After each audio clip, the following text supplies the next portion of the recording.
Então, estamos gravando. Vamos lá, começar a nossa nova conversa sobre direito e contabilidade da abundância, Alice. Bom dia, pessoal. Bom dia, Dax. Bom dia.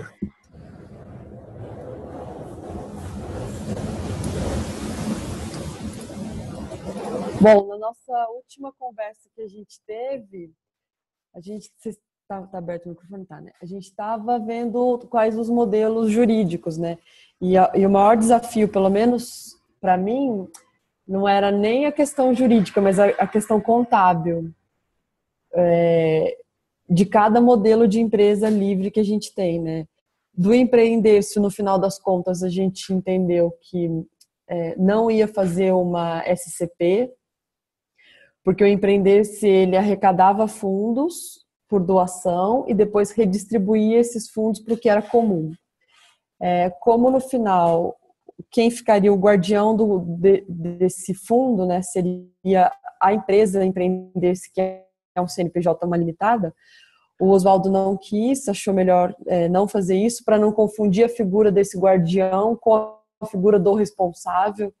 Embora juridicamente sempre né, porque se ele detém o dinheiro, ele fica responsável por isso, ele não queria que isso refletisse no movimento da rede, né, que o empreender-se limitada ficasse como tipo dona desse dinheiro. Como a gente não achou nenhuma figura jurídica de um fundo coletivo, sem ser uma SA, que ia ficar uma coisa muito dispendiosa, então no empreender-se, a decisão que foi tomada ali foi, bom, então a gente não vai remunerar o que é comum.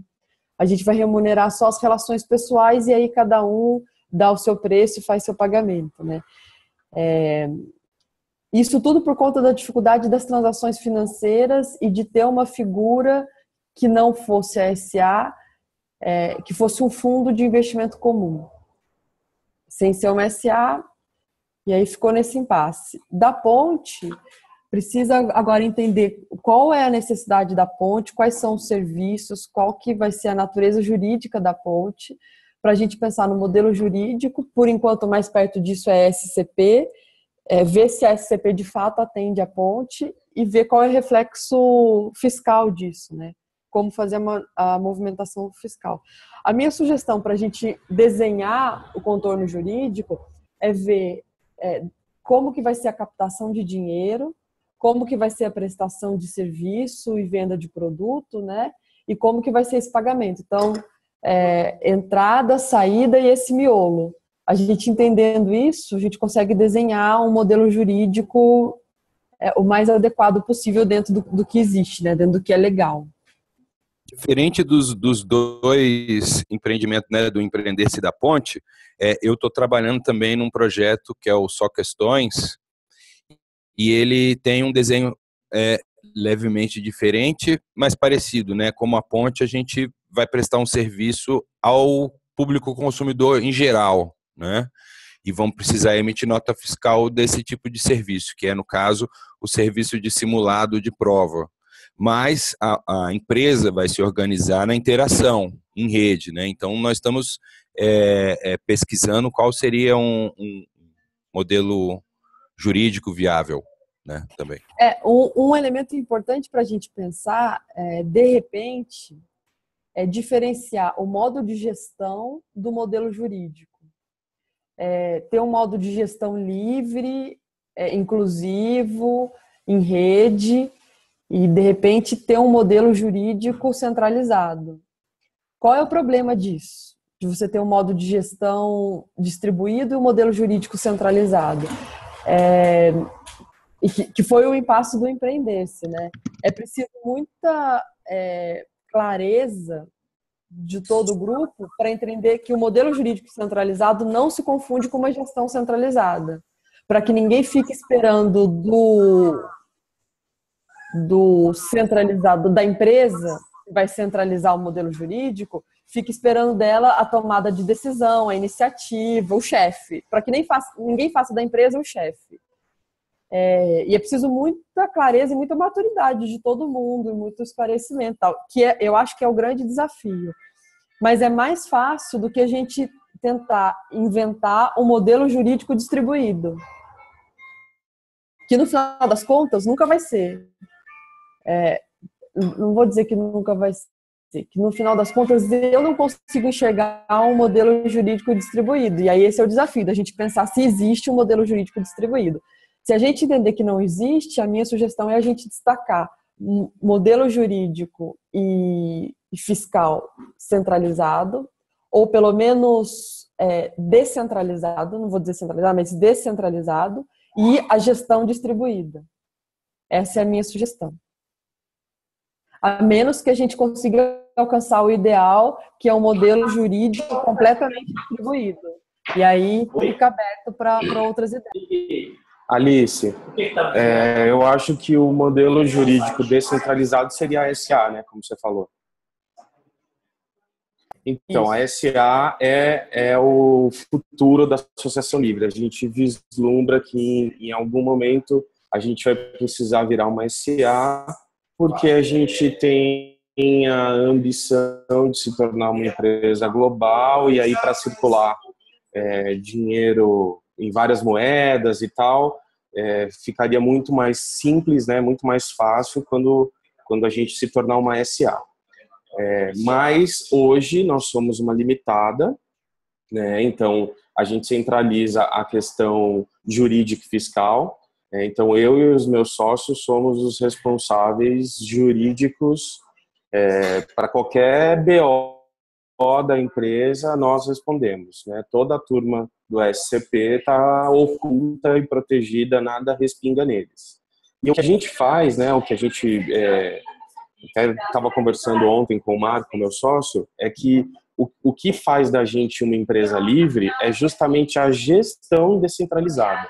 A operação da empresa, ela alterna os gestores, né, dessa empresa, e a gente tem uma população no SCP que não tem responsabilidade nenhuma e que trabalha no job que se identifica, no horário da sua preferência, não tem chefe, não tem escritório. O que fez foi tornar a empresa descentralizada na questão da gestão dela, a operação dela é descentralizada, mas quando você vai olhar ela para o modelo jurídico, o contábil, ela é super tradicional.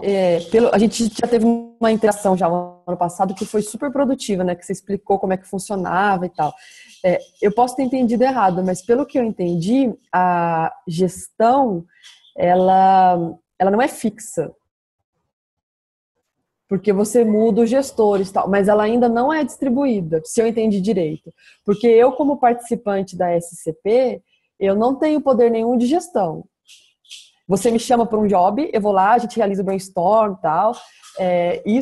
O fato de ter a gestão fluida, talvez, um nome melhor, não significa que é descentralizada, porque você troca os gestores, mas entre os sócios. Os participantes não têm poder de gestão, certo? Exatamente. Inclusive, também é mais um dos nossos desafios. O que acontece hoje é que, como a gente tem responsabilidade jurídica, né, legal, a gente não se sente seguro de distribuir a marca para qualquer pessoa operar com ela, porque qualquer problema, né, em relação a isso, só os sócios ostensivos responderiam. Sim. Então, o que a gente está criando é um nível intermediário, onde a gente tem gestores de job e não da empresa. Então, sim, a pessoa ela vai ter a possibilidade de trazer o cliente dela, o job que ela conquistou. Tem alguém com o áudio aberto, né? Ela traz o job, né, o cliente que ela conquistou, opera dentro do sistema da associação livre, ela é a gestora desse job e ela vai estar num nível intermediário, ela não é sócio ostensivo e ela de fato está gerindo um job, né? Ela está na posição de quem está gerindo o job, mas nunca a empresa. A gente ainda não conseguiu uma participação efetiva da população do SCP na empresa. Isso a gente não abriu. Se for pensar nos modelos jurídicos, mesmo no terceiro setor, não existe nenhum modelo jurídico distribuído. Uma cooperativa, por exemplo, a gestão é absolutamente hierarquizada, porque você tem eleição para eleger o presidente, você tem conselho disso, conselho daquilo, tal. O fato de ser a renda distribuída, por exemplo, não significa que a gestão é distribuída também. Mesmo uma ONG e tudo, a ONG, as empresas de modo geral, elas ainda são centralizadas. A gente pode falar, essa empresa é livre porque a gestão é horizontal, né? Não tem hierarquia entre elas. Tudo bem, desde que todos os sócios sejam, por exemplo, uma limitada com 4 sócios e cada um tenha 25%, e aí faz sentido.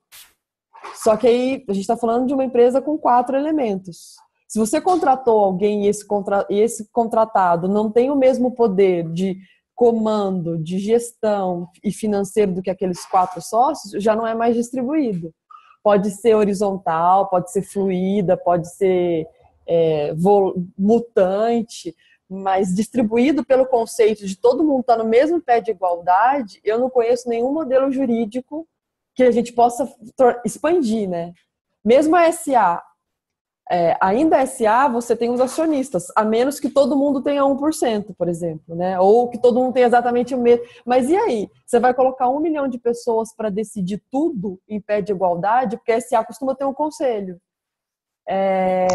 Alice, então, eu queria só te pedir, assim, né, não é te interrompendo, mas dentro do que você está falando, porque assim, eu queria entender um pouquinho o que é a SA, porque até hoje a gente vem conversando sobre associação, cooperativa, SCP, e eu não sei aonde que a SA entra aí, qual seria a saída da SA e o que é a SA exatamente. Tá. A SA é um modelo empresarial onde você não relaciona os sócios à personificação deles, mas sim a cota que eles pagam por isso. Então você pode abrir e fechar o número de cotas para quem quer que seja. Independente de quem for, não me interessa quem é. Eu vendo aquela cota por X e ok. Diferente da limitada, ou dos outros modelos de empresa, onde a pessoa do sócio é fundamental para eu decidir se eu quero ou não aqueles sócios na empresa. Qual é a vantagem disso? Você entra e sai pessoas o tempo todo X, não me importa. Existe uma escolha de quanto você vai colocar das ações no mercado.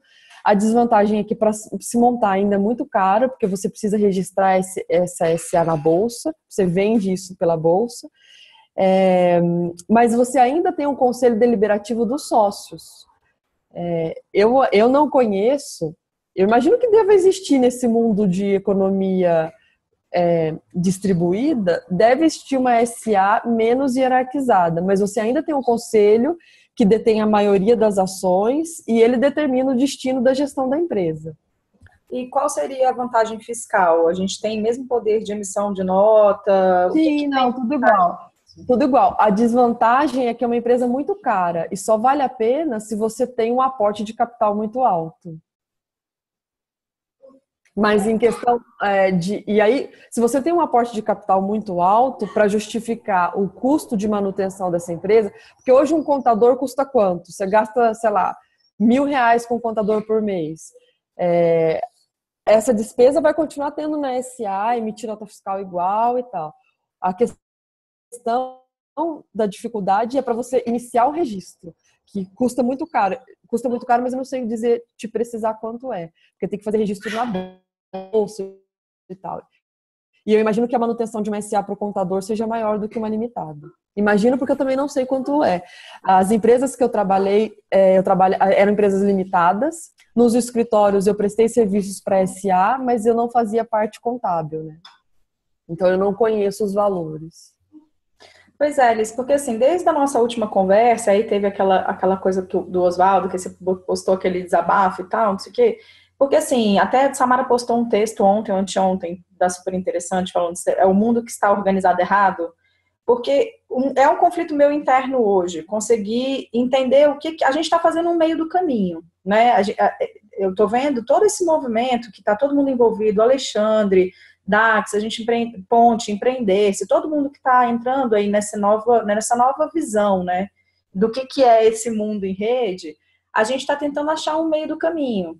E assim, é isso que você está falando. Eu acredito muito mais numa adaptação, uma adequação. Provavelmente a gente vai ter que seguir um modelo de jurídico mais fixo e um modelo de gestão dentro do que a gente acredita que é real, entendeu? E eu não vejo que essas coisas tenham que brigar. Então eu percebi, porque assim, um conflito interno meu, eu não estava conseguindo aceitar o fato de ter essa necessidade de estruturação, organização e formalização. Eu estava vendo isso em conflito com tudo que está sendo pregado. Da liberdade da rede, do que a gente pode fazer, de todo mundo fazer tudo junto, gerir junto, mas assim, se não tiver um nível mínimo de estrutura e de formalização, o caos também não vai existir, a liberdade também não vai existir. Então, acho que a gente encontrar a nova forma de estruturar, formalizar, dentro disso que a gente está fazendo. E não ir contra, porque eu percebi que, tipo assim, tinham pessoas que estavam, eu sentia isso dentro, internamente, em mim, e eu percebi também que tinha isso. Então não pode mais fazer nada organizado, estruturado, formalizado, e tem que fazer só agora, livre, empreender-se e seguir aí o fluxo, todo mundo fazendo tudo no tempo que tem que ser feito. Então, não, eu tenho uma sugestão para todo mundo que tem me procurado, desde o Empreender-se, muita gente vem me procurar como se, assim, o fato de eu ter um olhar sistêmico e abundante me faria a detentora da grande verdade jurídica para as empresas e rede. E desculpa decepcionar a humanidade, mas eu não tenho resposta nenhuma para isso. O que eu digo para todo mundo que tem me procurado as pessoas chegam com um projeto e falam, e agora? Eu tenho esse projeto, e como que eu estruturo isso juridicamente em rede? Minha primeira sugestão é não estruture.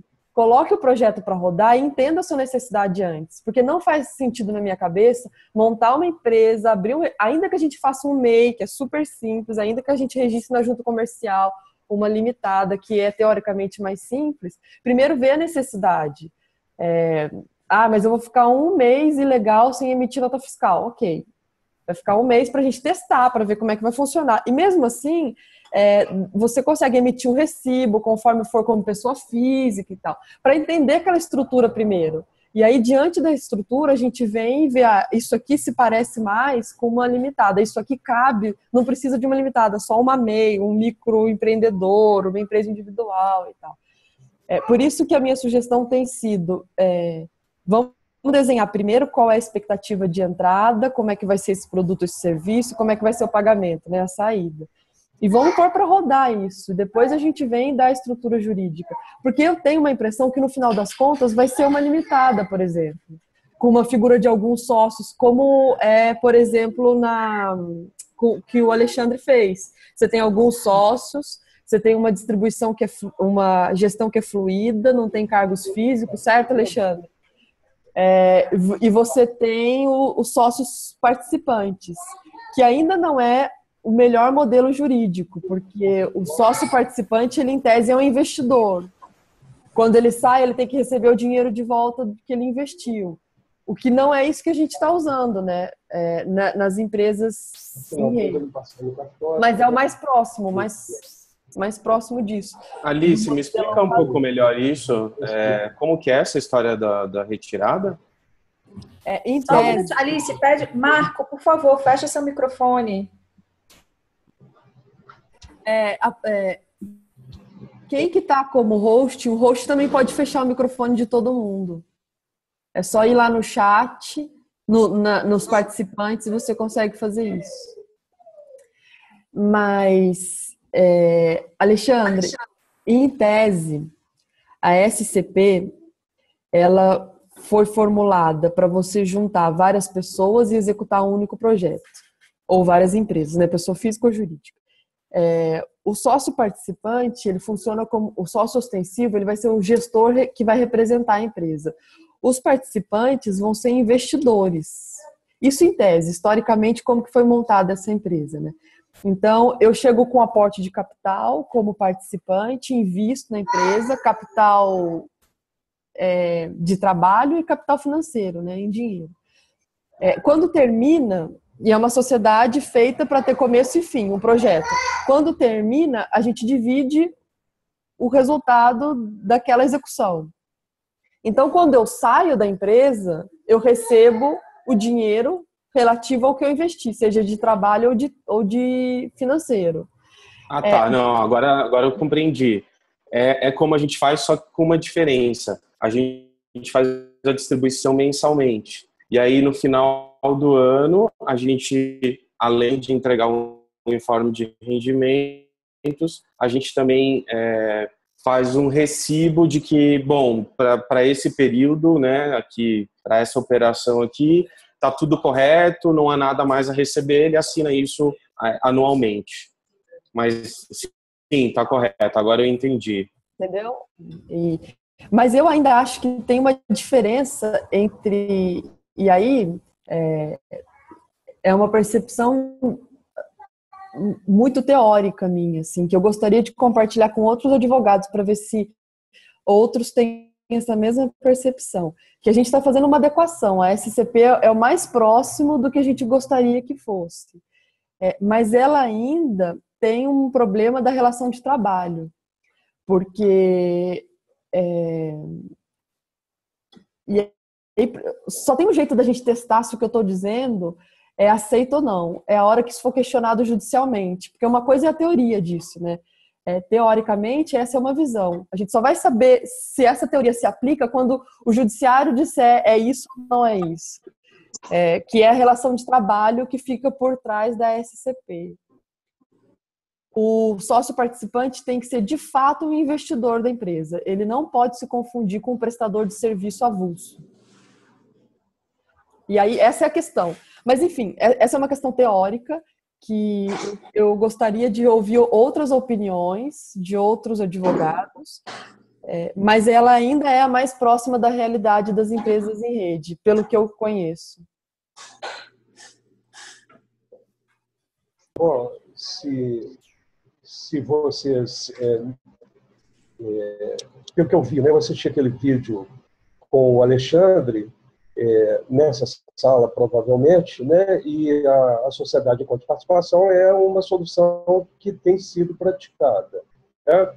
Essa fase inicial, a minha sugestão é que todos os participantes se credenciem, no mínimo, como microempreendedor individual, né?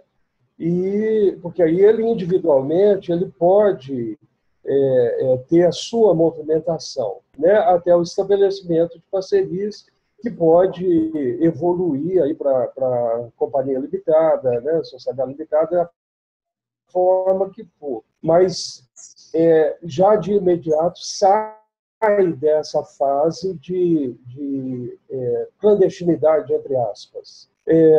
E a questão de contratação fazer a contratação, pode fazer contrato de parceria, né?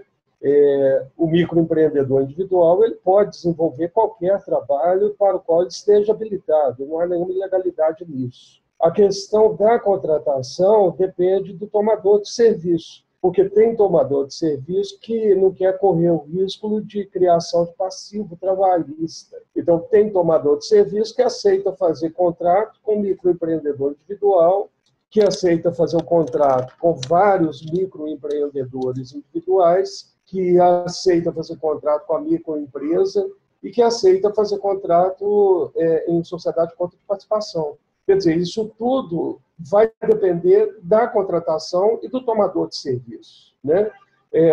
Eu tenho um amigo que fala que não existe receitinha de bolo para essas coisas, né? É óbvio que é preciso tomar os cuidados jurídicos e os cuidados contábeis, mas, essencialmente, todo contrato é regido pelo princípio da boa-fé e também da confiança. Ninguém vai contratar quem não confia.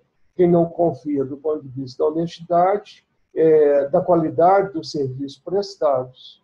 Né? No mais, assim, eu estou aprendendo com vocês. Eu agradeço a oportunidade.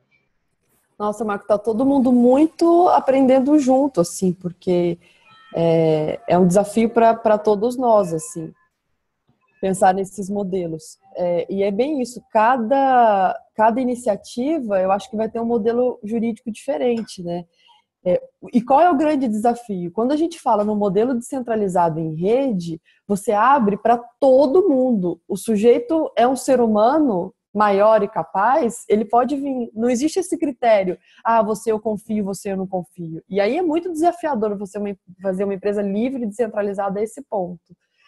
Talvez isso é onde a gente quer chegar, mas aonde a gente está ainda é um modelo híbrido, né?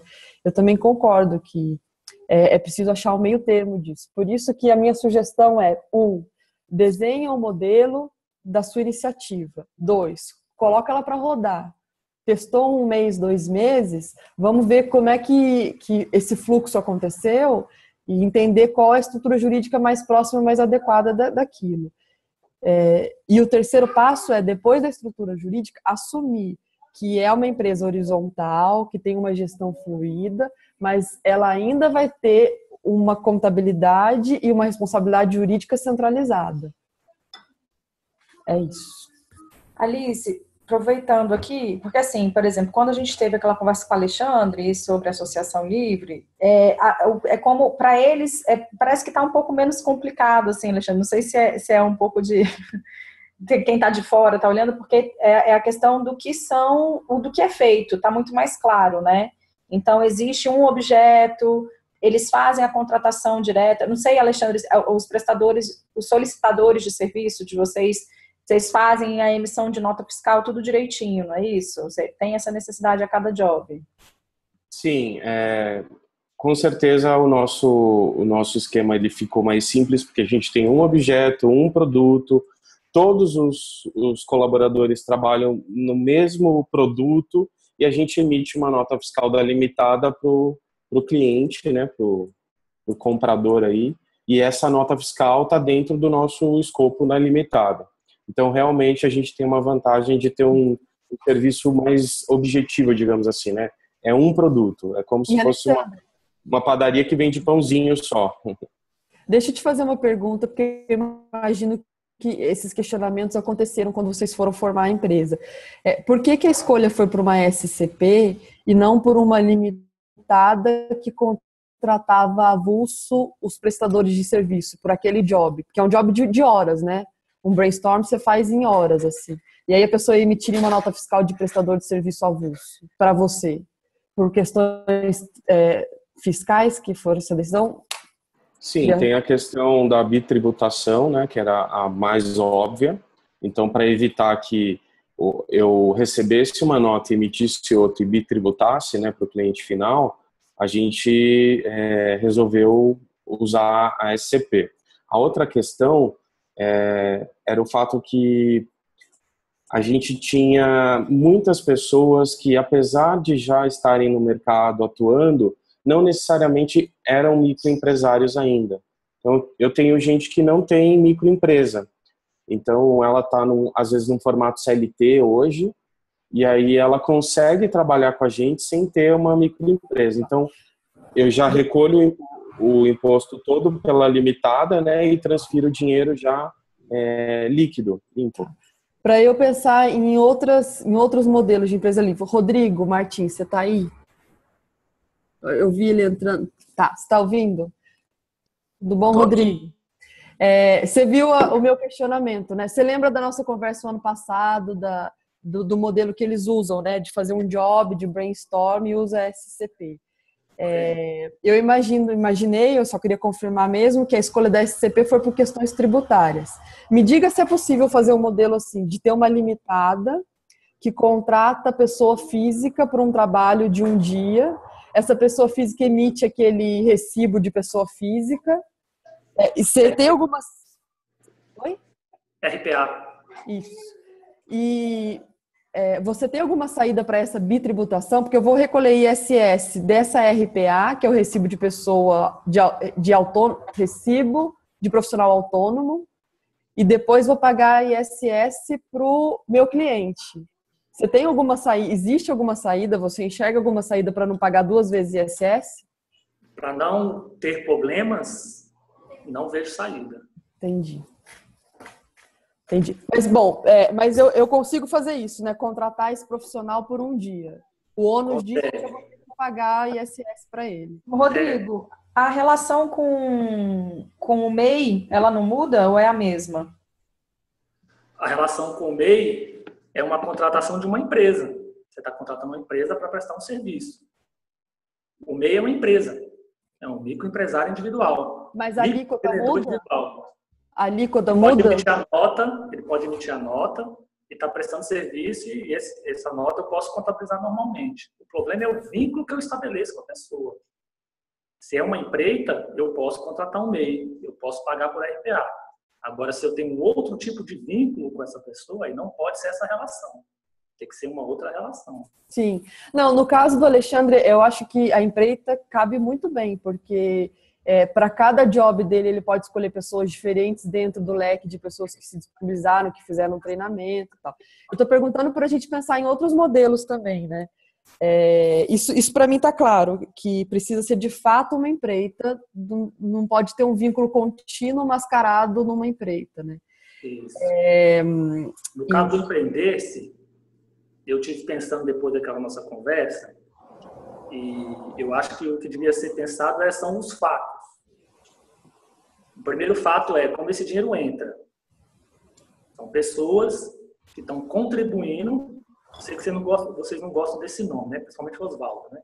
São pessoas que estão contribuindo para um objetivo, certo, que é o empreendimento em rede. Essa pessoa está contribuindo sem ter contrapartida, não é verdade? Uhum.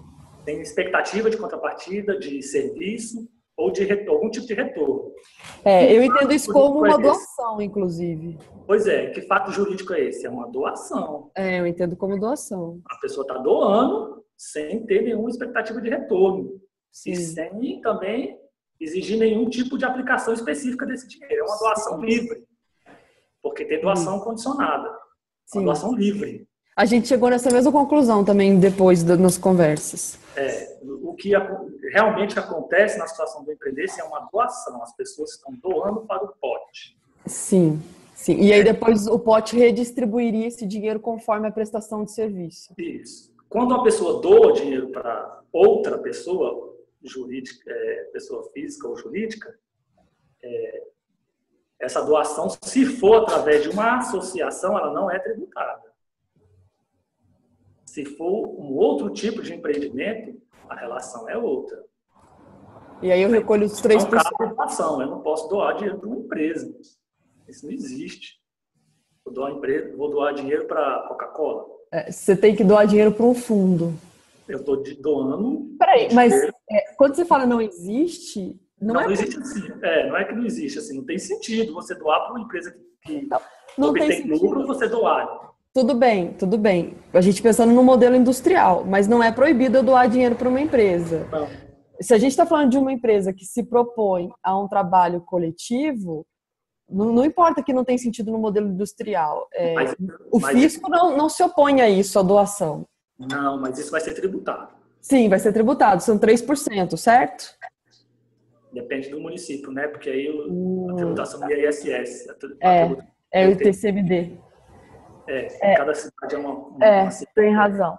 Mas a gente também entendeu no Empreender-se que as pessoas doavam para o pote e aquele pote ia distribuir para todo mundo que trabalhou para o comum. O ponto foi, o Oswaldo, que seria o gestor do pote, não quis ocupar essa função, porque ele disse, olha, isso vai se confundir, isso vai ser centralizado, as pessoas vão confundir o gestor do pote como chefe. E aí a gente entendeu, então não vamos remunerar quem trabalha para o comum, porque tinha uma confusão no Empreender-se do que era comum e do que era uma relação entre as pessoas, ainda que entre grupos, mas era uma relação particular. E aí no Empreender-se a gente fez, então quem trabalhar para o comum vai ser voluntário até a gente achar uma solução mais adequada. O que não é o caso, eu acho que de nenhum outro modelo que tenha me procurado, não é o caso da Ponte, nem da Lala, que me procurou com o 4D, nem o pessoal do Banco de Tecidos. Acho que esse modelo era bem particular do Empreender-se, de doação do pote e distribuição. O modelo do Empreender-se, no meu entendimento, seria uma associação sem fins lucrativos, onde a contribuição dos participantes da rede, do empreendimento em rede é doação sem tributação. As pessoas que trabalham para o Empreender-se teriam um contrato de serviço voluntário, sem remuneração, e a distribuição do pote seria uma relação de RPA. Alguém prestou um serviço, dentro do entendimento do empreendimento em rede, qualquer serviço, nem que seja uma orientação, uma consultoria, aí é o nome que pode ser. Emite, né? E Rodrigo, só o que for distribuído. Isso. Eu também daria essa resposta. E por que a gente não fez isso? Porque o Oswaldo entendeu, e ele era a empresa que estava disposta a gerir o pote, que isso ia ser muito centralizador. Então, por isso que não foi feito. Mas se para outros empreendimentos nesse modelo, a minha resposta também seria essa. Então, uma associação vai gerir o fundo, ela vai receber a doação, ela vai distribuir e vai tributar por RPA. A tributação de doação é uma, de prestação de serviço porque a coletiva é outra. Ok, que bom, estamos na mesma página. Vocês querem... Por que ele entendeu que seria centralizado?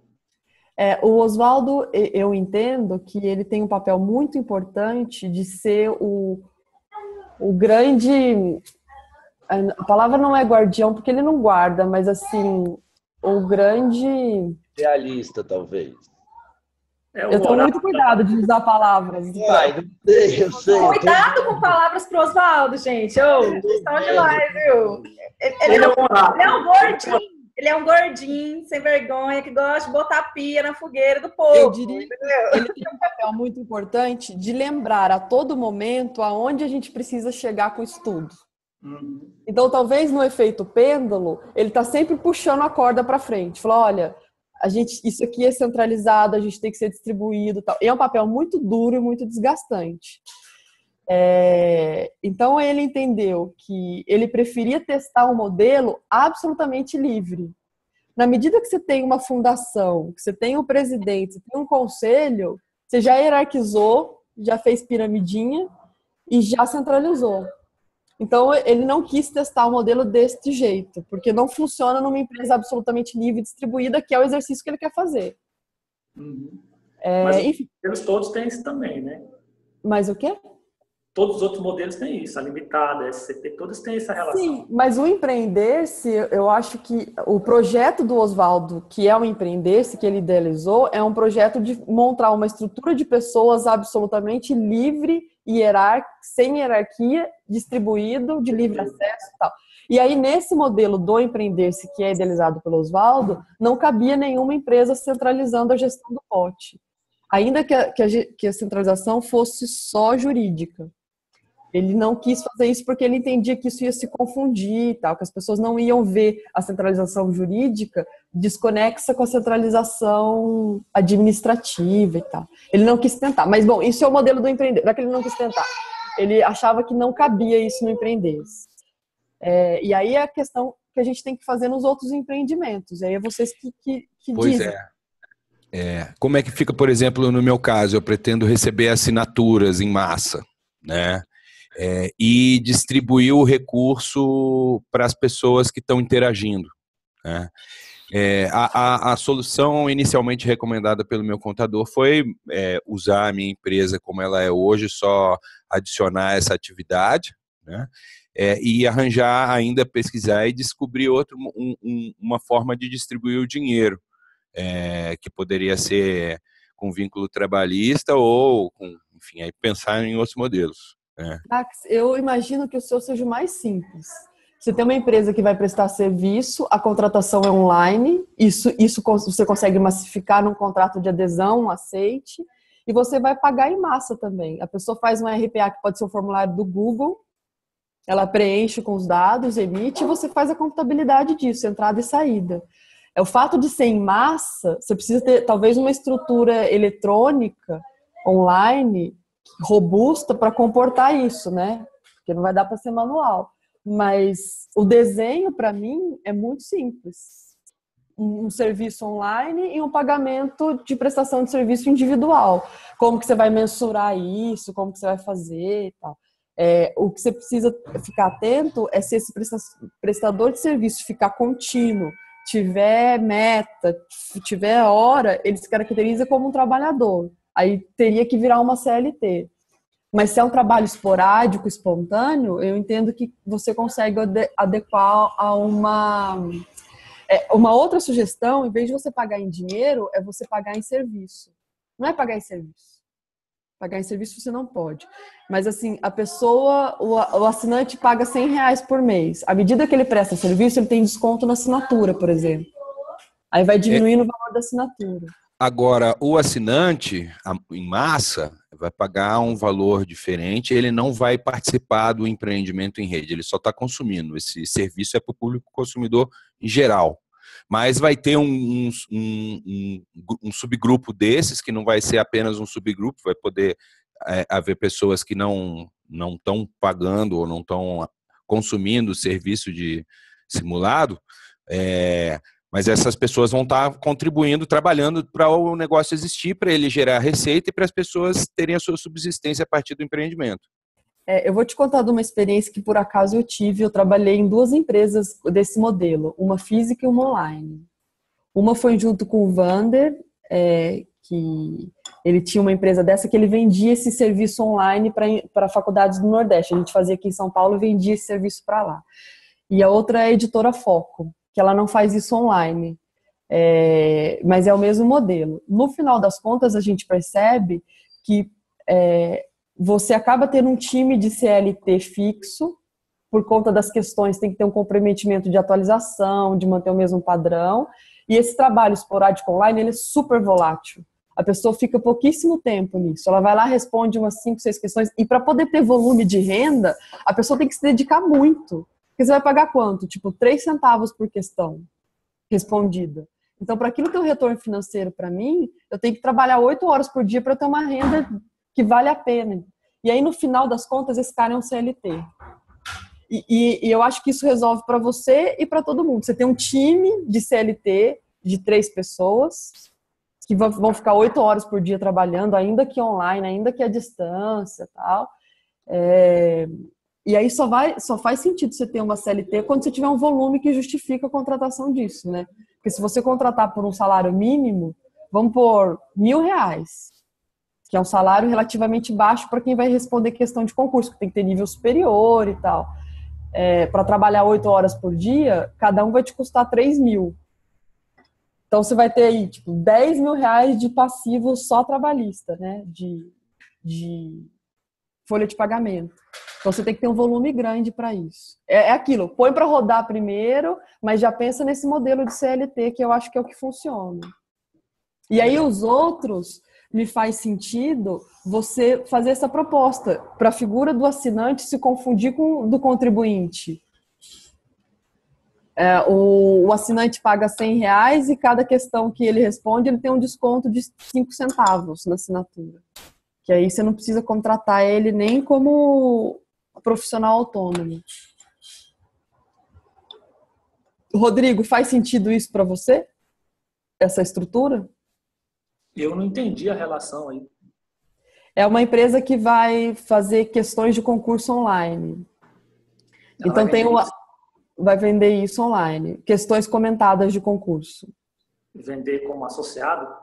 Não, vender como assinante. Como uma assinatura online. Isso. E ele quer fazer isso como um empreendimento em rede? A resposta das questões, quem vai comentar as questões, ele pensou em fazer em rede. Isso, porque a ideia é criar um empreendimento que seja um equipamento para habilitar essa experiência. Então, por exemplo, a ideia é chegar num nível de assinaturas massivo, gerar recurso suficiente para remunerar bem quem está dentro do projeto, né? Então, justamente eu estou pensando em como seria viável esse conceito dentro desse paradigma aí, né? Sem hierarquia. Tem alguém com o microfone? Ah, tá. A Alice fechou. Eu estou querendo entender qual que é o papel do assinante. Porque para se pensar formato jurídico, para regulamentar qualquer atividade, a gente tem que ter, claro, uma regra do direito. O direito ele serve para regulamentar o que existe. E a gente pode criar um instrumento. Sim. Né? Como dizia Guimarães Rosa, viver é perigoso. Né? Então a gente tem que ter o amor pelo perigo e o amor pela experiência nova. O que vocês estão criando, que a propósito, para mim, combina bem com tudo que eu pensei na minha vida toda, eu não dei conta de ser patrão, eu não dou conta de ser patrão, então eu estou achando muito fascinante essas propostas de vocês, mas é tudo muito novo. Sendo novo, vamos ter que usar a criatividade para criar também os instrumentos jurídicos novos. Tá? Então, eu queria entender, o que o assinante faz? O assinante, assinante, assim, eu assino uma revista e recebo em casa. Né?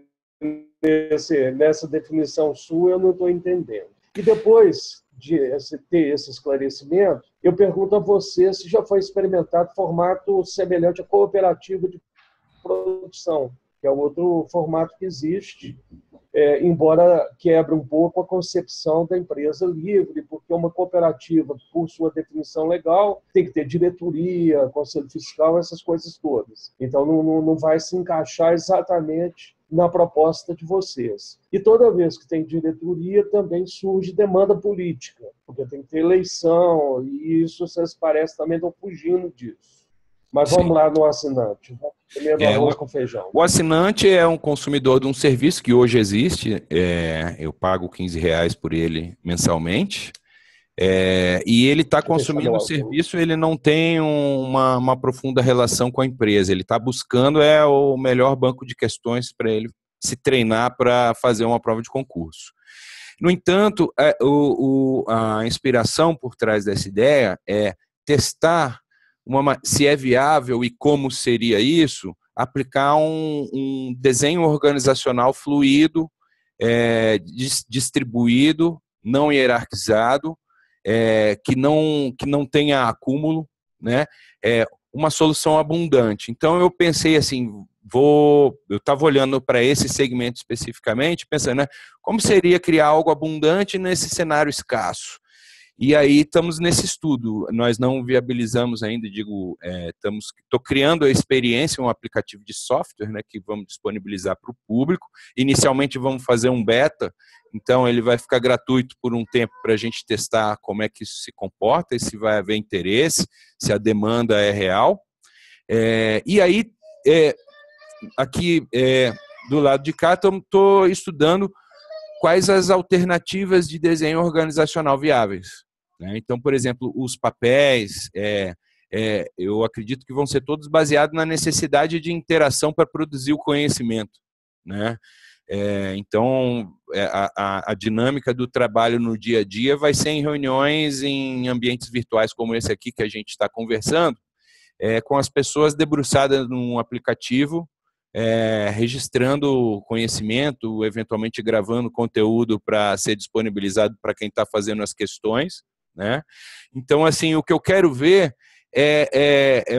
esse desenho organizacional, até que ponto eu consigo aplicar ele, ou se ele não é o modelo, enfim. Então, assim, existe a demanda pelo serviço de questões, isso aí, na realidade, eu estava buscando uma demanda,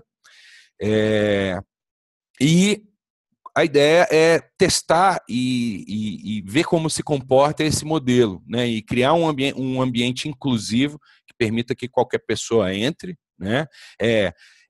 O fato é que a gente tem que desenhar o quão inclusivo ele tem ou pode ser, né? Ou o quão fluido ele pode ser também. Então, por isso que a minha curiosidade em participar dessas interações é justamente para isso. Entender como que a gente pode... Que tipos de desenhos atenderiam esse tipo de demanda? Só que de forma abundante, inclusiva, né? Baseada em confiança, em amor, em integração, né, entre as pessoas. Fato, por exemplo, é que eu acho que, além dos aspectos jurídicos, tem outros aspectos do empreendimento que tem que ser pensados diferente, né? E aí são outros assuntos que não tem a ver com esse fórum aqui, a gente está pensando nos contornos jurídicos. Bom, então, pelo que eu entendi, o assinante é um consumidor que pode se tornar um parceiro e evoluir para um participante do empreendimento, é isso? Isso. Eventualmente, esse vai ser o caminho mais comum. Ele vai ver que funciona, ele vai ver que dá dinheiro, né? Por exemplo, imagina que a gente tenha 500 mil assinantes pagando R$3, seria R$1,5 milhão entrando num pote, né? Então, por exemplo, parte do estudo de viabilidade desse empreendimento é eu saber, eu posso fluir esse pote todo ou eu posso, por exemplo, ou será que o desenho que vai ser viável é de repente eu interceptar 20% do que está entrando para viabilizar a existência do empreendimento ou X%, né? Então, eu estou querendo entender o quão fluido uma ideia assim pode ser implementada, né? E aí, isso vai ser uma vitrine para esse tipo de conhecimento. A ideia é mostrar que tem outras formas de fazer coisas que hoje são feitas de maneira totalmente escassa, né? Dax, nessa questão de distribuição, retenção para manutenção do projeto, o Alexandre e o Marco estão fazendo isso já lá na Associação Livre, né? O Alexandre apresentou para a gente umas porcentagens que ficam retidas para pagamento de imposto, para manutenção. Fala mais um pouquinho disso de novo para a gente, Alexandre. Funciona da seguinte maneira: a gente tem uma cobrança, né, do valor do projeto, que ela é igual à quantidade de pessoas trabalhando nele. Então, a gente deu um nome para isso que se chama MM. Então, cada profissional... Desculpe, Alexandre, eu não vou poder acompanhar aqui agora até o final, que eu vou ter que sair, mas aí eu vou ver a gravação e aí continuo a conversa com vocês a partir disso aí. Tá bom? Obrigado. Beleza, Dax. Até. Falou, Dax. Bom, então, a gente tem um valor por profissional, né? E aí esse valor por profissional a gente chamou de MM. A gente compra o momento desse profissional. E tinha uma dificuldade de definir isso em horas, né? Mas não era possível definir em horas. E como a gente trabalha em sessões de brainstorming online, não dava para definir o tempo, né? Era a contribuição que essa pessoa podia dar. Então, o valor desse profissional vai 50% para a mão do colaborador, e os outros 50% ele é fracionado entre o gestor do projeto, quem captou o projeto, o responsável pela sala de trabalho, a gestão administrativa e financeira,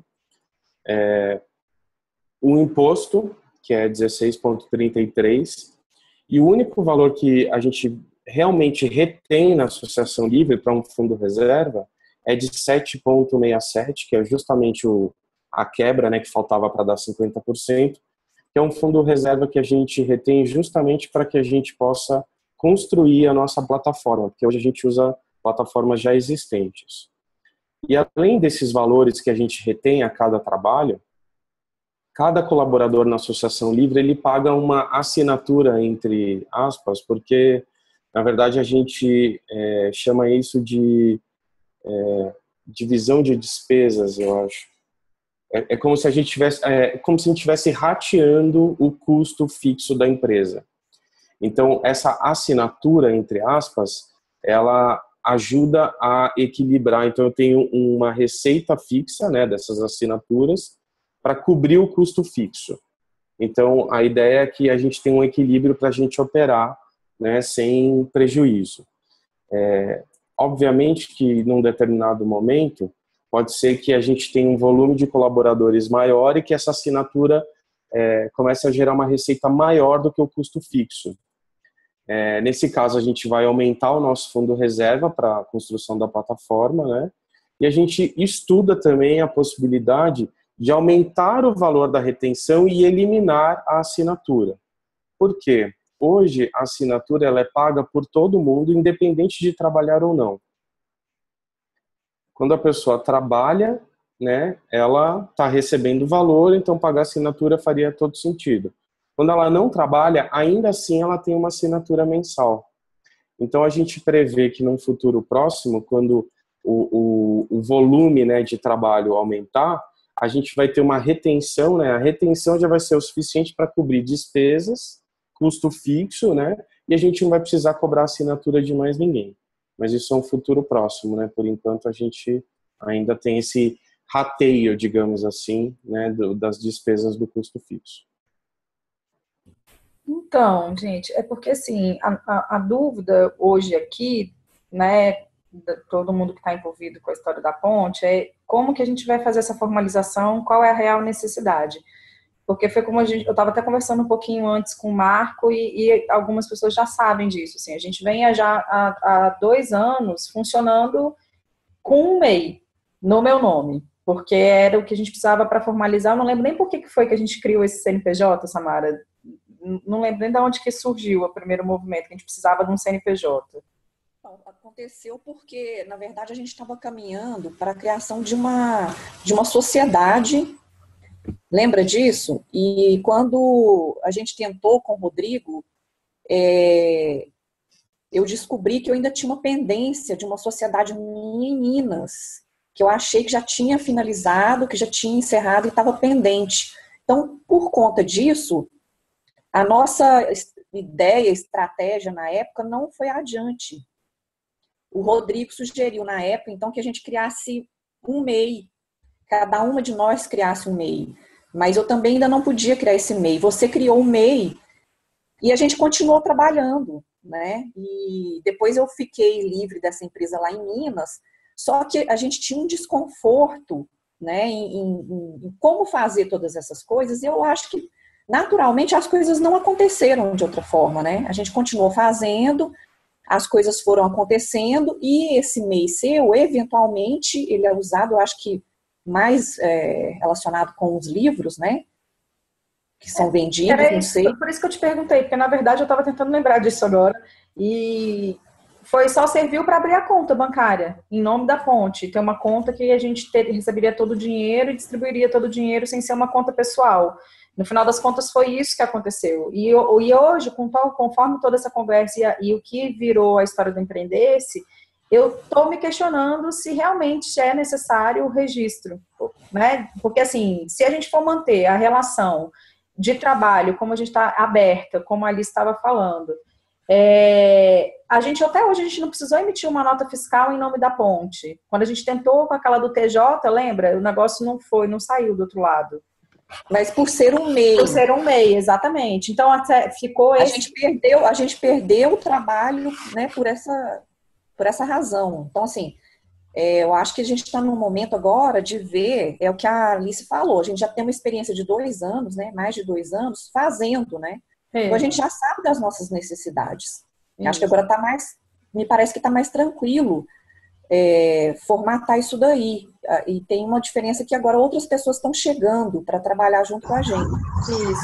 Isso é uma novidade. Isso é uma novidade para a gente. Porque, Alice, basicamente é isso. Até hoje, de questão jurídica, assim, precisamos do CNPJ. Foi a abertura da conta bancária e esse projeto, como a Samara falou, que a gente teria que formalizar com a área governamental aqui em Brasília para poder ter o recebimento, o repasse do dinheiro. Então, o que a gente percebeu é que a questão da formalização, da não formalização, né, especificamente, poderia estar bloqueando a entrada de outros tipos de recursos para dentro da empresa. Eu tenho algumas questões. E a venda de livros, né? Você tem emitido... Mas não tem emissão de nota fiscal, não tem nada formalizado. Não é, achei que tivesse essa relação. Não é jurídico. Tá. Eu tenho algumas perguntas para vocês que... eu estou entendendo as dificuldades e eu digo para vocês o seguinte: a pessoa não é obrigada a tocar só flauta doce. É para tocar flauta doce, para tocar violão, para tocar bateria. Né? É preciso entender essas ferramentas exatamente como são ferramentas. Né? Então, você pode ter uma sociedade limitada, não tem problema, juntar 5 pessoas com maior afinidade do projeto e criou uma sociedade limitada dentro da concepção nova aí da empresa livre. Né? A essência é a concepção da relação colaborativa de construção. Tá? Não é proibido cada uma dessas pessoas que fazem parte de uma sociedade limitada também se cadastrarem no portal do microempreendedor como microempreendedores individuais. Isso aí vai da conveniência de cada um. Né? Então, você pode ter uma gama de ferramentas regulamentadoras das relações, inclusive usar o RPA, o Recibo de Pagamento Autônomo. Né? No caso dos profissionais liberais, eles podem fazer o controle contábil através do livro caixa, que baixa lá no site da Receita Federal. E várias despesas operacionais elas podem ser contabilizadas no livro caixa, diminuindo aí a base de cálculo sobre a qual vai incidir o imposto. Então, eu acho muito rico tudo isso, e aí é preciso a gente saber que existem vários instrumentos que regulamentam as diversas atividades, que vai variar, igual o Alexandre disse. Lá ele cuida só da loucura, que eu adorei. Depois me explicou o que é brainstorm, não é isso, Flávio? Depois eu entender o que é isso, achei ótimo. A Raquel, que trabalha comigo, fala que de vez em quando eu dou uma de doida aqui no escritório, não deixo ninguém trabalhar e faço o que depois fiquei sabendo que era isso que você faz, que é brainstorm. E acho ótimo isso, né? Então, o importante é a essência da proposta e os formatos jurídicos a gente usa todos que existem, se precisar inventar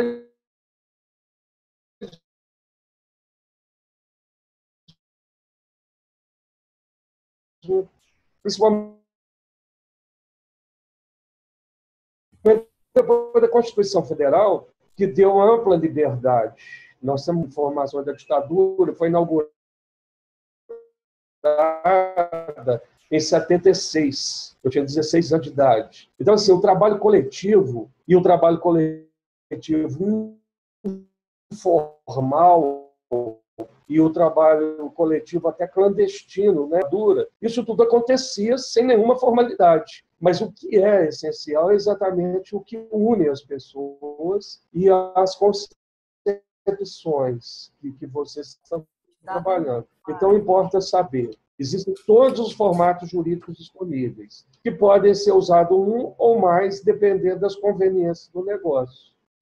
Hoje, Alice, também você vai falar, porque assim, eu não sei o que é a real necessidade, como é que a gente vai encaminhar isso, porque assim, por exemplo, agora você colocou até, e como você foi colocando as questões do empreender-se e as relações e que foi colocado até hoje, talvez seja uma opção cada um ter seu MEI que está dentro e a Ponte seja um portal virtual que receba isso. Mas aí tem essa outra questão dessa parte de captação de recursos governamentais, de outros projetos que a gente tem viabilidade também, de fazer trabalhos sociais, de ter acesso, talvez, de dinheiro de patrocínios, enfim, que aí vai ser necessário um CNPJ de uma limitada. Então, a gente conseguir agora entender o que a gente pode avançar nisso.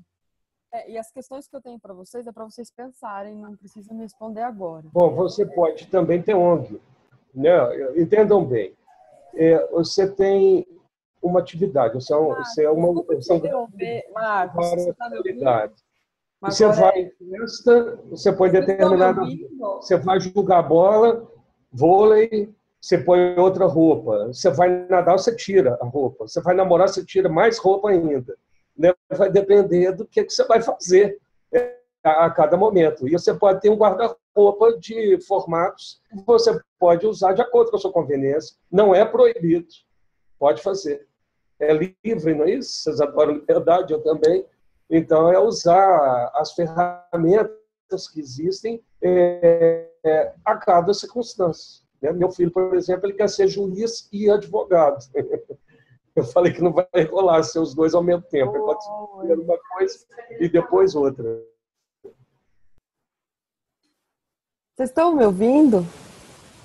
Ai, que susto. Achei que eu estivesse falando todo esse tempo sozinho. Deixa eu fazer as perguntas para vocês pensarem em relação à ponte. Essas pessoas novas que estão entrando, elas estão entrando na condição de sócia, igualitária, com os mesmos direitos, responsabilidades, com a mesma parceria? Primeira pergunta. Ou elas são prestadoras de serviço para aquele trabalho exclusivo, para aquele job exclusivo? Porque se for um sócio, marido, 50-50, tudo parceiraço, aí vale a pena montar uma limitada e dividir a empresa entre esses sócios. se for um prestador de serviço pontual, aí pode fazer sentido ou montar uma SCP para aquele trabalho exclusivo. Vamos fazer uma jornada em Florianópolis de uma semana. Monta uma SCP, coloca limitada como ostensiva para aquele pessoal daquele job de uma semana e divide o resultado entre os sócios participantes depois. Ou, se for uma coisa, um serviço constante, a Ponte vai oferecer constelação online. Isso vai estar lá sempre disponível. Só que o constelador muda, cada hora pode ser um e tal. Aí faz sentido eu contratar avulso cada um daquele constelador e emite RPA para a Ponte, e a Ponte emite prestação de serviço para o usuário. Agora, se for uma pessoa que vai ficar, não é um sócio, mas vai ficar disponível para a Ponte, aí tem que pensar, de repente, numa contratação CLT. Então, pensar nessas pessoas todas que a Samara falou que estão chegando, quem são e qual o papel delas. E aí, pensar nessa figura jurídica. Eu acho que o MEI atende, por enquanto, vocês, até começar numa captação maior, que muda automático para limitada, né? Então, Alice, assim, o que acontece? O que a gente mais faz aqui, por enquanto, são eventos. Então, cursos, workshops, palestras, né? Que são, digamos assim, são trabalhos rápidos. Então, como é que a gente faria nesse caso, entende? Essa pessoa, ela estaria à disposição nossa para todos os eventos? Ou ela vem para cada evento que pode durar uma semana, 10 dias, um final de semana, entende? A coisa é um pouco complexa mesmo, isso daí. Que não tem problema, essa pergunta pode ser refeita o tempo todo. Para esse trabalho, a gente vai chamar quem? Ou ao contrário, essa pessoa vai ocupar qual lugar? Eu acho que funciona melhor. Eu gosto desse modelo que existe hoje na Ponte. Existe uma MEI que emite nota fiscal se for preciso, se for solicitado, e aí para poder regulamentar os trabalhos que a Ponte vai fazer, a gente pensa por trabalho, por exemplo. Tem uma pessoa super importante na Ponte que vale a pena que ela seja contratada como CLT ou como seja sócia, enfim. O MEI pode contratar um funcionário. Pois é, e para trabalhos, por exemplo, com o governo aqui, a gente deixou de trazer uma pessoa, né, um constelador, que eles queriam contratar porque a gente não tinha como emitir nota.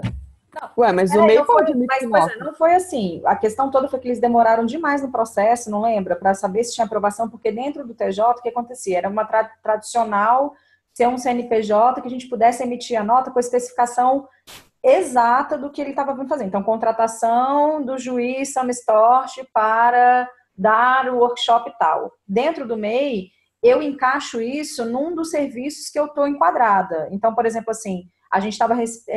o que normalmente a gente encaixa o serviço quando a gente precisa emitir uma nota fiscal é nota de desenvolvimento e pesquisa de serviço de qualquer origem. Prestação de serviços de desenvolvimento e pesquisa de qualquer origem. É assim que a gente consegue enquadrar hoje o que a gente faz.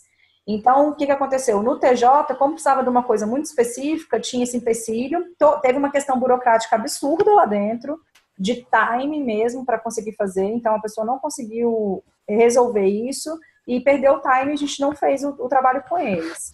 Mas, porque o MEI pode emitir nota normalmente. Teoricamente, existia emissão de nota, a nota não se enquadrava nos padrões do TJ. Era isso que era a questão lá. E não existe nenhum empecilho de contratação do MEI. Existe se ele passar a receber mais do que 60 mil por ano. É 60 ainda, Rodrigo, por ano? O MEI, o faturamento? É 60 ainda. O Rodrigo, até onde a gente sabe, é 60 mil. Então é isso mesmo. Estava existindo aí uma possibilidade de passar para 10 mil mensal e isso passaria para 120 mil. 120, dobrar. Bom, o que eu tenho de sugestões, por enquanto, são essas, para a gente pensar nessas fórmulas, nesse processo. Eu vou precisar ir, porque está na hora da papinha do Francisco. E eu acompanho o resto da gravação depois. E se vocês tiverem qualquer dúvida, pode falar. Não, só uma coisa, que você começou falando sobre a questão das entradas, saídas de recurso e de dinheiro, né? Recurso, dinheiro, enfim, é a mesma coisa. Mas, enfim, porque a minha preocupação hoje é o quê? como se a gente tiver hoje uma verificação, um pente fino da Receita Federal, dentro do que a gente gerou nesse 1 ano, a gente passou dos 60 mil. A conta está no MEI, está cadastrada no MEI. Então, a nossa questão hoje, porque assim, eu recebo dinheiro diretamente na conta bancária, recebo dinheiro à vista, na mão, e recebo dinheiro dentro do PagSeguro. Quando essas informações começarem a ser cruzadas, a Receita Federal já tem condição de descobrir que a gente está passando desse montante. Ela vai se transformar em limitada. Exatamente. E aí essa que eu acho que hoje, e a gente vem conversando com o Rodrigo há um tempo, a questão principal hoje, eu acho que é essa. Porque, assim, de necessidade específica de emissão de nota não tem. É uma questão é uma questão totalmente fiscal. Porque a gente conseguiria continuar trabalhando do jeito que a gente está fazendo sem problema nenhum. Tirando essa questão de, por exemplo, aparecer mais uma questão como apareceu essa do TJ, e a gente Tem não... uma outra questão sistêmica envolvida, né? A Samara é sua sócia, não é? Então, essa é uma outra questão bem sistêmica envolvida, que a gente está aí tentando entender com esse projeto todo novo que a Ponte está tomando, porque, teoricamente, começamos nós duas.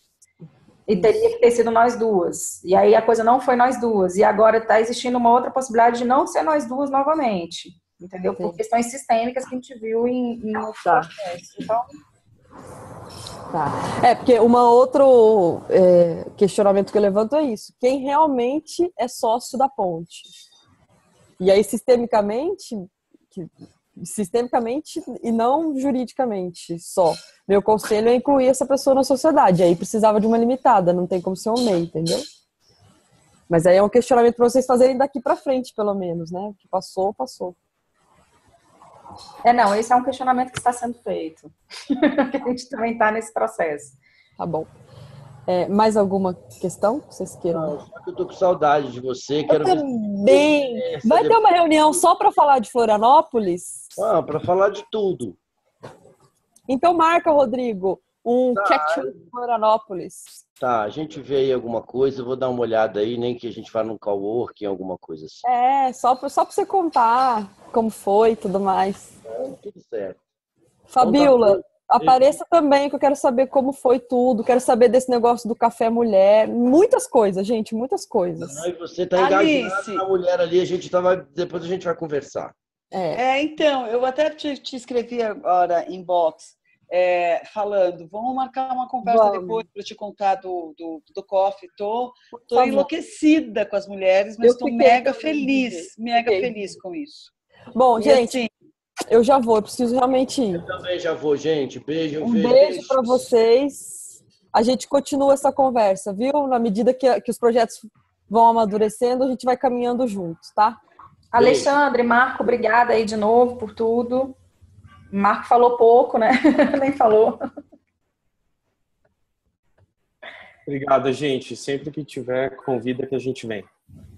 Eu estava mais de ouvinte hoje, estou até aprendendo a mexer nessa plataforma, achei fantástico. Mas queria pontuar só duas coisas. Primeiro que a coisa mais importante já está sendo feita, que é essa troca de informações, que é o aprendizado comum e compartilhado. E outra coisa é que tem que separar bem essa questão.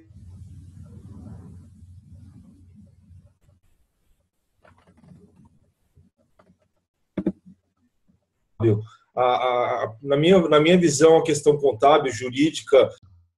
Alguma coisa assim para reduzir. Mas tem que ponderar tudo isso, porque quando fica tudo carregado em cima de a fiscalização vai em cima da pessoa que formalmente aparece. Então,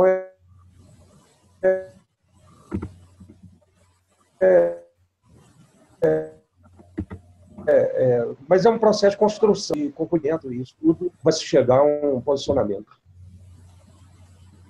Sim, Marco, você tem toda a razão e a gente já está caminhando para isso, sim. Eu, particularmente, não vejo nesse momento, outra saída, né? A gente precisa evoluir para isso aí que você falou, sim, e daí em diante a gente vai ajeitando as coisas, né? Vai vendo o que é possível, o que é necessário e continua aprendendo. E a gente não chegou ainda em nada do que é ideal, talvez não chegue nunca.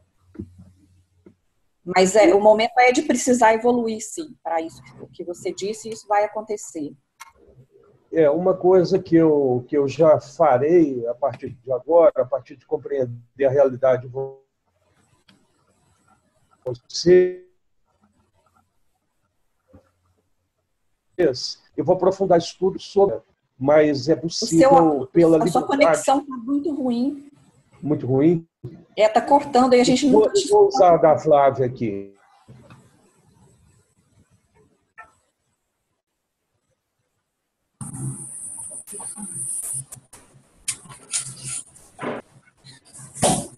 Bom, então, está dando para ouvir? Vamos lá, acho que está melhor. Está melhor, né? Eu vou aprofundar estudo sobre cooperativas.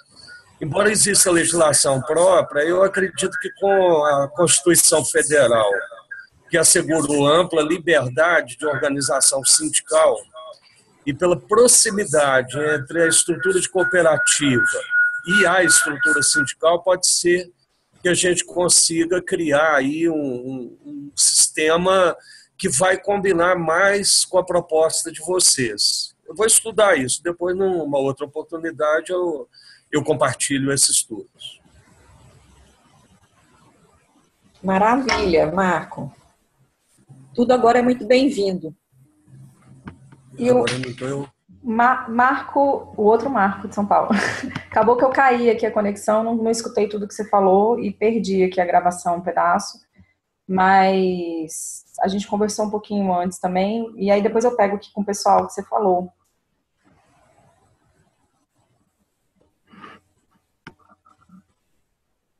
O microfone dele está fechado. Está fechado, né? Tô vendo. Eu não tinha ouvido nada, sabe? Porque o áudio aqui do computador estava baixo. Mas é o outro Marco, não é? Porque tem dois Marcos agora, né? Ele não está vendo que o microfone dele está fechado. Não está conseguindo abrir. Deixa eu tentar aqui. Entendi. Deixa eu abrir o microfone dele. Marco, pode falar agora. Agora abriu. Então, Danaí, eu só tinha colocado 2 pontos. Um era que a principal coisa está sendo feita, que é esse compartilhamento de experiência, né?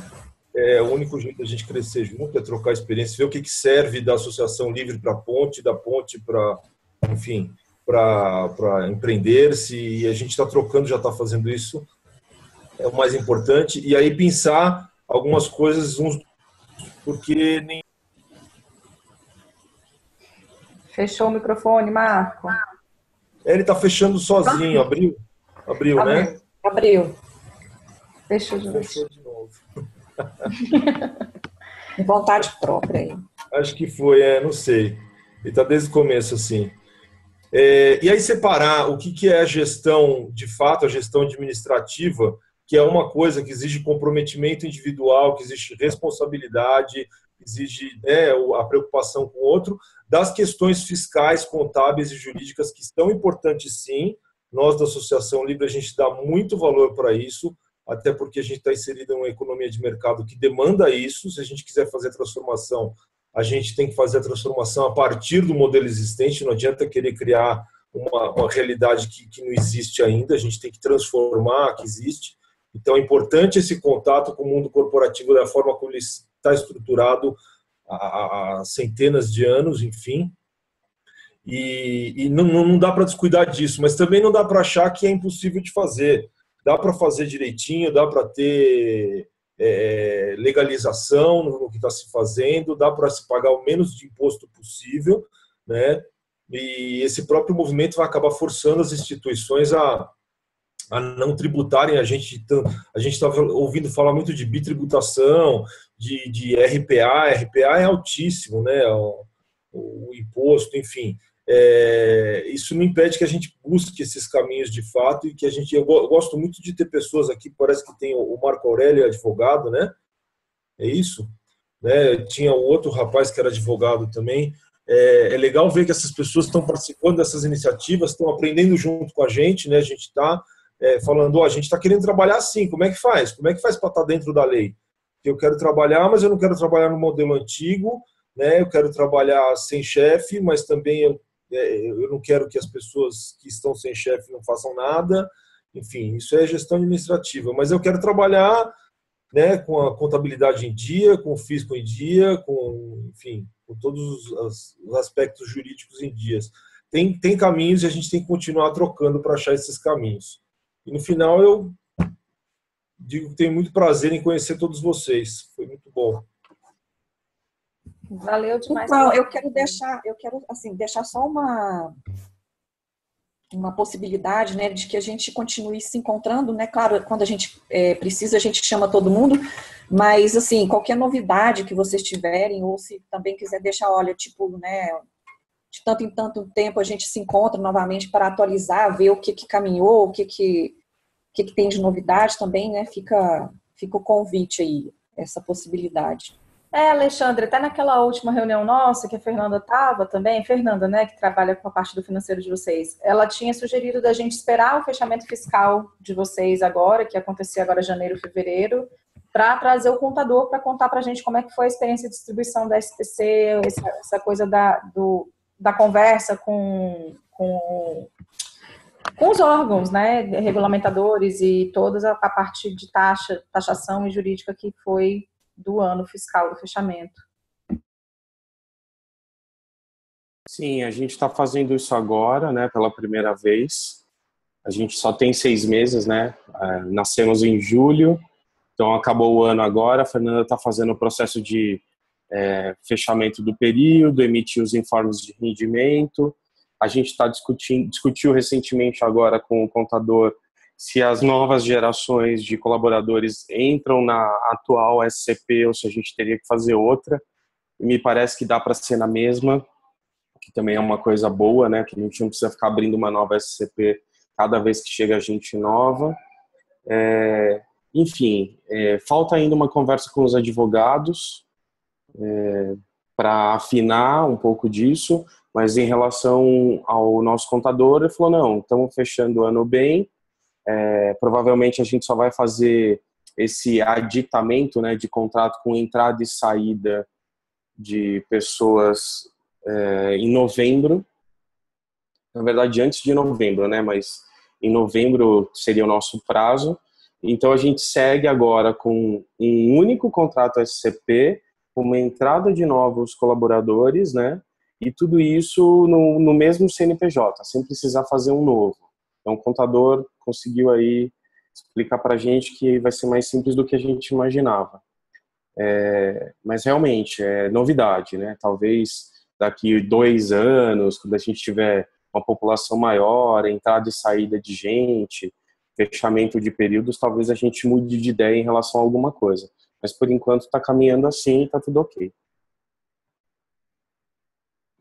Bacana, Alexandre. Valeu demais assim, encontrar vocês e poder compartilhar com mais gente essa experiência toda. Acho que é isso. Galera, a gente pode ficar por aqui ainda? Rosana, Samara, Luciano, para dar uma conversinha entre nós, liberar o povo, mudar o assunto? Bom, eu só aproveito realmente para despedir, agradecer aí a oportunidade de participar e aprender, né? E vocês me deram trabalho, vou ter que estudar muito. Mas é sempre bom, é sempre prazeroso estudar e aprender. Um abraço a todos, viu? Eu só lamento que a Flávia não tenha ficado tão linda quanto ela é aí nesse final, né? Porque o nomezinho aqui na tela tá Flávia. Chega aqui, Flavinha. O meu caiu, o Marco Aurélio caiu. Prazer em conhecer todos aí. Obrigada, gente. Gente, eu vou me despedir também. Prazer conhecê-los. Até mais. Bom trabalho para vocês. Até mais. Obrigada. Tchau. Valeu, Marco. Valeu. Tchau. Tchau. Aí aqui como é que faz? Aqui é só dar Como é que é? Live meeting, o que é isso?